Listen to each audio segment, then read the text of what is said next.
EMS TV के सभी दर्शकों को शरद जैन का नमस्कार। भारत में इन दिनों एक ज्योतिषाचार्य हैं राजीव नारायण शर्मा। वो अपनी भविष्यवाणियों के लिए भारत और दुनिया के देशों में बड़ी तेज़ी के साथ चर्चित हो रहे हैं। जिस तरीके से वो अपनी भविष्यवाणी करते हैं और ग्रह दशा के साथ साथ पॉलिटिकल एनालिसिस भी वो अपने भविष्यवाणी के दौरान बताते हैं और उसका प्रभाव तो जो दर्शक हैं उनमें पड़ता ही है, लेकिन जो भविष्यवाणियाँ उन्होंने पिछले 6-8 महीनों में की हैं वो अक्षरश सत्य साबित हो रही हैं, जिसके कारण पहली बार ज्योतिषाचार्य राजीव नारायण और ज्योतिष चर्चाओं में आया है। क्या ज्योतिष ऐसी भविष्यवाणी कर सकता है जो बिल्कुल सही साबित हों?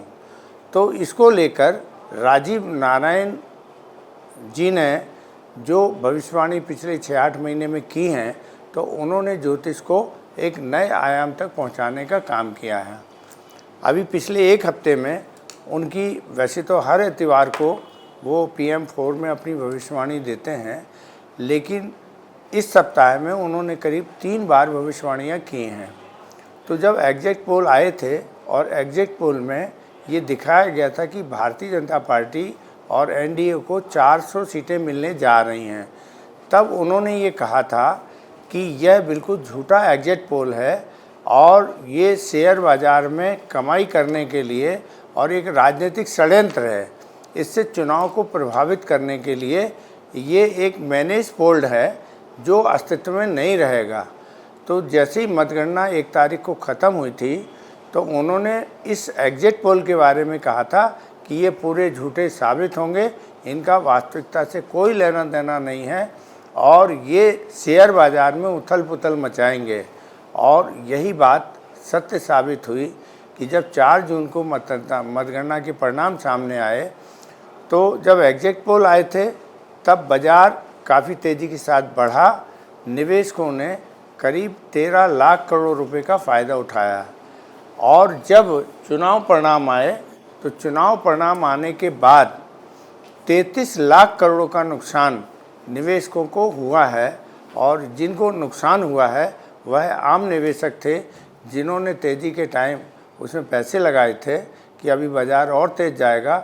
और खुद प्रधानमंत्री नरेंद्र मोदी ने ये कहा था कि 4 जून को जब शेयर बाज़ार खुलेगा तो नई ऊंचाइयों को छुएगा। तो लोग ये मान के चल रहे थे कि शेयर बाज़ार जो है 80,000 तक पहुंच सकता है और बड़ी तेज़ी के साथ लोगों ने प्रधानमंत्री की बात पर विश्वास किया और शेयर बाज़ार एग्जिट पोल आने के दिन बढ़ा और उसके बाद जैसे ही चुनाव परिणाम आए तो 33 लाख करोड़ रुपए का नुकसान निवेशकों को हुआ है। अब मतदान के बाद भारतीय जनता पार्टी को, मतगणना के बाद भारतीय जनता पार्टी को स्पष्ट बहुमत नहीं मिला।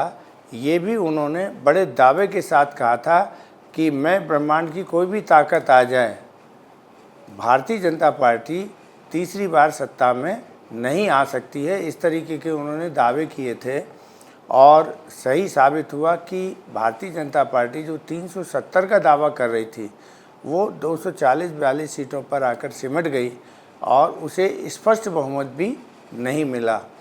फिर बात आई एनडीए गठबंधन की कि एनडीए गठबंधन को 292 सीटें मिली हुई हैं और वो स्पष्ट बहुमत से आगे हैं और तीसरी बार प्रधानमंत्री नरेंद्र मोदी शपथ लेने जा रहे हैं। तो इस पर आज बुधवार को उन्होंने सुबह फिर एक स्पेशल प्रोग्राम किया और उन्होंने यह दावा किया कि प्रधानमंत्री नरेंद्र मोदी तीसरी बार शपथ नहीं ले पाएंगे। यह मैं दावे के साथ कहता हूँ, मैं नहीं कह रहा हूँ, ये राजीव नारायण जी का कहना है कि 5 तारीख से कुछ ऐसे ग्रह योग बनने जा रहे हैं, चंद्रमा स्थिति बदल रहा है और ऐसी स्थिति में भारतीय जनता पार्टी को बहुत बड़ा नुकसान होने जा रहा है। और 6 तारीख से जो नई स्थितियां बन रही हैं कुंडली के योग के अनुसार, तो एनडीए की सरकार बनेगी ही नहीं और तीसरी बार नरेंद्र मोदी प्रधानमंत्री पद की शपथ नहीं ले पाएंगे, ये तय माना है उन्होंने। उन्होंने ये भी कहा है कि 6 तारीख के बाद जो ग्रह दशा बदल रही है उसमें जो इंडिया गठबंधन की सरकार बनेगी, उस इंडिया गठबंधन की सरकार में दक्षिण का कोई नेता प्रधानमंत्री बन सकता है। उन्होंने यह भी कहा कि इस बार जिस तरीके की ग्रह स्थिति बनी हुई है कि शनि ग्रह वृद्धावस्था में है, उनके ऊपर मंगल है और मंगल जो है दक्षिण को रिप्रेजेंट करता है, तो दक्षिण में कांग्रेस के दलित नेता जो कांग्रेस के राष्ट्रीय अध्यक्ष भी हैं मल्लिकार्जुन खड़गे को लेकर कई बार ये बात सामने आई है। ममता बनर्जी ने भी उनके नाम की पेशकश की थी और उन्हें प्रधानमंत्री पद का सबसे बेहतर दावेदार इंडिया गठबंधन में बताया जा रहा है। दूसरा, चंद्रबाबू नायडू भी यदि वो भी इंडिया गठबंधन में आ गए तो उनके भी प्रधानमंत्री बनने का योग वो बता रहे हैं ज्योतिषाचार्य जी। उनका कहना है जो ग्रह दशा है उसके अनुसार इस बार दक्षिण से ही प्रधानमंत्री बनना चाहिए और ये कुंडली की ग्रह दशा के आधार पर उन्होंने कहा है। लेकिन जिस तरीके से अभी हम लोग भी पत्रकार होने के नाते, मैंने कल खुद लिखा था मंगलवार को कि तीसरी बार प्रधानमंत्री पद की शपथ नरेंद्र मोदी लेंगे, वह अपना दावा पेश करेंगे राष्ट्रपति को सबसे बड़े दल के रूप में और गठबंधन के रूप में वो सरकार बनाने का दावा करेंगे और राष्ट्रपति उन्हें प्रधानमंत्री की शपथ लेने के लिए बुलाएगी। ऐसा भी हुआ। 8 जुलाई को यह कहा गया कि प्रधानमंत्री की इच्छा है कि वह 8 जुलाई को प्रधानमंत्री पद की शपथ ले लें। 5 तारीख को उन्होंने मंत्रिमंडल का पूरा इस्तीफ़ा भी दे दिया, लोकसभा भंग करने की अनुशंसा कर दी। आज रात में राष्ट्रपति भवन में मंत्रिमंडल का डिनर भी है और वह अपनी तरफ से पूरा प्रयास कर रहे हैं कि 8 तारीख तक उन्हें प्रधानमंत्री पद की शपथ दिला दी जाए। अब राजीव नारायण जो ज्योतिषाचार्य हैं वो सामान्य ज्योतिष की तरह बात नहीं करते हैं। वो तो कहते हैं मेरा दावा है, ये ऐसा नहीं होगा, वैसा नहीं होगा, और वो अपने बजरंगबली के इष्ट हैं। तो सबको पहली बार ये विश्वास करना पड़ रहा है कि 6-8 महीने में उन्होंने जो बोला और वो सब सत्य साबित हो रहा है, तो उनके ऊपर लोगों का विश्वास बढ़ा है। ख़ास तौर से सोशल मीडिया में, यूट्यूबर के बीच में वो एक ऐसी शख्सियत बन के उभरे हैं कि उन्हें खुद का तो अपना जो ज्योतिषी भविष्यवाणियाँ की हैं वो तो साबित हुई हैं, लेकिन उन्होंने मीडिया को लेकर भी एक वार खड़ी कर दी है। अब बात ये होने लगी कि नेशनल मीडिया जो इलेक्ट्रॉनिक चैनल्स हैं वो और सोशल मीडिया ये दोनों आपस में पैरेलल में खड़े हो गए हैं। अब आम जो दर्शक है, सोशल मीडिया का हो या नेशनल मीडिया का हो, वो दोनों मिलकर अब एक दूसरे की तुलना करने लगे हैं। तो ज्योतिषाचार्य राजीव नारायण ने नेशनल मीडिया को पूरी तरीके से गलत साबित करने का काम किया है और सोशल मीडिया के द्वारा, यूट्यूबर के द्वारा जो पत्रकार काम कर रहे हैं तो उनको ये बताया है कि इस लोकसभा के चुनाव में मतदाताओं के ऊपर सोशल मीडिया के सारे प्लेटफॉर्म का असर हुआ है।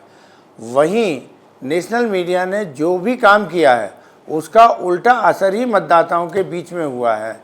तो ये उन्होंने कहा है कि मीडिया के लिए भी, ख़ास तौर से ये जो नेशनल मीडिया है जो सरकार के पक्ष में गलत तरीके से अपने काम को कर रहे थे, आगे चलकर उनके ऊपर भी कठिनाई बढ़ेगी और उनके ऊपर परेशानियां आ सकती हैं।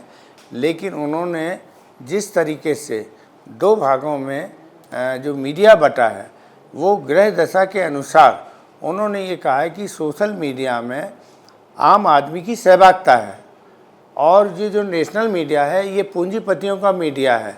अब जो ग्रह दशा बन गई है इसमें ये पूरी तरीके से अविश्वसनीय साबित हुआ है और इनको भी उसी तरीके की परेशानी होगी जो परेशानी भारतीय जनता पार्टी के नेताओं को या भारतीय जनता पार्टी की सरकार को अब होने जा रही है। तो ये मीडिया को लेकर भी राजीव नारायण ने जिस तरीके की भविष्यवाणी की है तो सहज रूप से वो बिल्कुल अविश्वसनीय लगती हैं और लगता ही नहीं है कि वो सही साबित होंगी। लेकिन जब 2 दिन बाद, 3 दिन बाद, 4 दिन बाद जब उसके परिणाम देखने को मिलते हैं तो वो बिल्कुल भविष्यवाणी से मिलते जुलते होते हैं। तो एक क्यूरियोसिटी है कि प्रधानमंत्री पद की तीसरी बार नरेंद्र मोदी शपथ लेंगे या नहीं।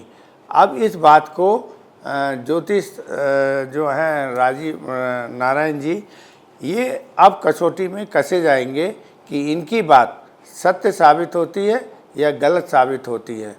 लेकिन जिस तरह से आसार 5 तारीख से देखने को मिलने लगे हैं कि लोग कहने लगे हैं कि नीतीश कुमार भी वहाँ जा सकते हैं इंडिया गठबंधन में।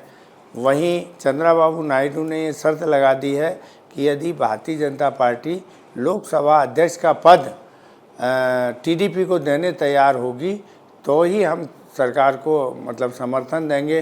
कुछ इसी तरीके की मांग बिहार के मुख्यमंत्री नीतीश कुमार ने भी कर दी कि उन्हें भी लोकसभा अध्यक्ष का पद चाहिए है और साथ में 2-3 मंत्री पद के मांगे हैं। तो अभी एनडीए गठबंधन में भी जिस तरीके से पदों को लेकर एक लड़ाई शुरू हो गई है, तो ये कहाँ तक कैसे जाएगी और किस तरीके से राजनीतिक तीर एक दूसरे के ऊपर चलेंगे कहना मुश्किल है। लेकिन हवा जैसे नवजात शिशु होता है उसको लेके बहुत सारी बात होती है कि अभी ग्रोथ करेगा, और एक जो वृद्ध और बिल्कुल मरणासन हालत में कोई चीज़ होती है। तो अब भारतीय जनता पार्टी ने 10 साल जिस तरीके से शासन किया है और जो तौर तरीके से अमित शाह और नरेंद्र मोदी जी का एकाधिकार भारतीय जनता पार्टी और राष्ट्रीय स्वयंसेवक संघ के ऊपर रहा है, राजनीतिक दलों के ऊपर स्पष्ट बहुमत होने के कारण उन्होंने जो चाहा वो किया है। लेकिन पहली बार उन्हें अब ऐसे गठबंधन में काम करना पड़ रहा है जो स्पष्ट बहुमत से पार्टी दूर है। तो उस तरह की दादागिरी या उस तरह की बात नहीं की जा सकती है जो पहले कर सकते थे। तो पहले ये दोनों नेता डिक्टेट करते थे, परिस्थितियाँ तय करते थे, ईडी सीबीआई का सहारा लेते थे, सरकार में बैठे होने का बहुत सारा ऐसा लाभ इन्हें मिलता था जिसके कारण ये मनचाहे परिणाम ला सकते थे। लेकिन अब स्थितियाँ बिल्कुल उल्टी हो गई हैं। अब किसी भी दल के पास स्पष्ट बहुमत नहीं है और उसे बैसाखी या गठबंधन के सहारे ही चलना पड़ेगा, और अगली जो भी सरकारें चलेंगी वो गठबंधन के सहारे ही चलेंगी। तो सबको साथ लेके चलना पड़ेगा और उसके लिए कौन सा नेतृत्व सामने आता है। और करीब 25 साल पहले भी गठबंधन की सरकार चली है।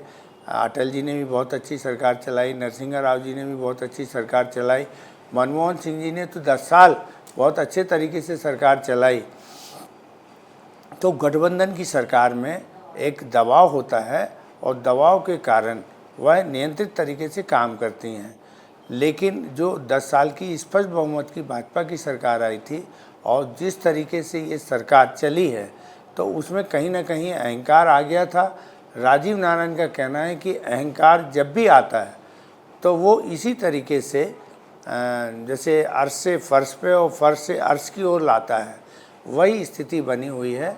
और उन्होंने बड़े दावे के साथ एक बार फिर कहा है कि मेरा चैलेंज है कि तीसरी बार प्रधानमंत्री नरेंद्र मोदी प्रधानमंत्री पद की शपथ नहीं ले पाएंगे। अब ये क्या होता है पता नहीं, ये उनकी भविष्यवाणी का सार है जो आपको बताया गया है। उन्होंने ये भी कहा है कि दक्षिण का ही व्यक्ति कोई प्रधानमंत्री बनेगा। ऐसे ही स्थिति जब पहले आई थी 92 के आसपास, तो देवगौड़ा जो है प्रधानमंत्री बने थे कुछ समय के लिए, वो भी दक्षिण भारत के थे। और इस समय जो दक्षिण भारत के राज्यों की स्थिति है तो उनकी बातों में कहीं ना कहीं एक विश्वास भी देखने को मिलता है कि शायद इस बार दक्षिण का प्रधानमंत्री बनेगा। और उसमें सबसे ज़्यादा चांस उनके हिसाब से दलित और आदिवासी वर्ग का ही व्यक्ति प्रधानमंत्री बनेगा, ऐसा कुंडली बोल रही हैं। तो दलित तो केवल एक है, मल्लिकार्जुन खड़गे, जो उस पोजीशन पर बैठे हुए हैं।